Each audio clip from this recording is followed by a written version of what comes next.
बिस्मिल्लाहिर्रहमानिर्रहीम। अल्लाह के नाम से शुरू जो नहायत मेहरबान हमेशा रहम फरमाने वाला है। आज हम इंशाअल्लाह सूरत अल-हजर का तारुफ़ पढ़ेंगे।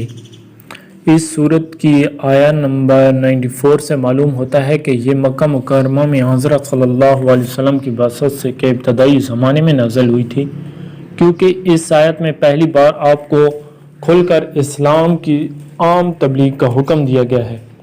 सूरत के शुरू में यह हकीकत बयान फरमाई गई है कि कुरान करीम अल्लाह ताला की तरफ से नाजिल की हुई किताब है और जो लोग इसकी मुखालफत कर रहे हैं एक वक्त आएगा जब वो तमन्ना करेंगे कि काश वो इस्लाम ले आते। ये लोग हज़रत सल्लल्लाहु अलैहि वसल्लम को कभी माज़अल्लाह मजनून कहते और कभी काहिन करार दे देते। इन बातों की तरदीद करते हुए कहानत की हकीकत आया नंबर 17 और 18 में बयान फरमाई गई है। इन लोगों के कुफर की असल वजह इनका तकब्बुर था, इसलिए इब्लीस का वाक़या आया नंबर 24 ता 44 में बयान किया गया है कि इसके तकब्बुर ने किस तरह उसको अल्लाह ताला की रहमत से महरूम किया।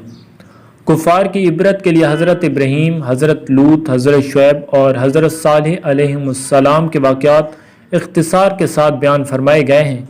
हज़रत सल्लल्लाहु अलैहि वसल्लम और मुसलमानों को तसल्ली दी गई है कि उन काफरों की हर धर्मी की वजह से वो ये ना समझें कि उनकी मेहनत बेकार जा रही है।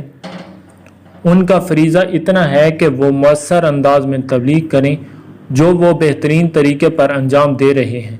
नताइज की ज़िम्मेदारी उन पर नहीं। सूरत का नाम कौम समूद की बस्तियों के नाम पर रखा गया है जो हजर कहलाती थीं और उनका जिक्र इस सूरत की आया नंबर 80 में आया है।